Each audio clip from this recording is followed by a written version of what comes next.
ఎవరైతే మెల్కీసెదెకు క్రమం ప్రకారం చేయరో వారు అలా ఉండలేరు. ఎలాగా? యేసుక్రీస్తుని అంగీకరించిన వారు కాదు వాళ్ళు. ఎవరంటే మెల్కీసెదెకు క్రమం చేయని వారందరూ కూడా యేసుక్రీస్తుని అంగీకరించిన వారు కాదు.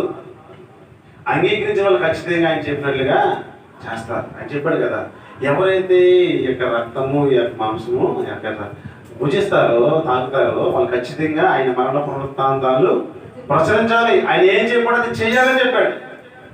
ఎవరైతే చేస్తారో వారు యేసు ప్రభువుని అంగీకరించి వారు చెప్పినట్లు నడుస్తున్నట్లు. ఎవరైతే అది చేయరో వాళ్ళు ఏం చేయబడతారంట? ఆయన అంగీకరించట్లేదు. ఈరోజు ఈ మాటలు వింటున్న మనం మెల్కీసెదెకు క్రమం చెప్పిన ఎంతమంది నడుస్తున్నారు, ఎంతమంది నడుస్తలేదు మీకే అర్థమవుతుంది. ఒకసారి ఆలోచించండి. మనం మెల్కీసెదెకు క్రమం చెప్పి నడుస్తున్నామా, లేకపోతే మనం క్రమాలు పెట్టుకున్నాం అలా నడుచుకుంటున్నామా? మెల్కీసెదెకు క్రమం చెప్పి నడుచుకుంటే రొట్టె ద్రాక్షరసం తీసుకుంటాం.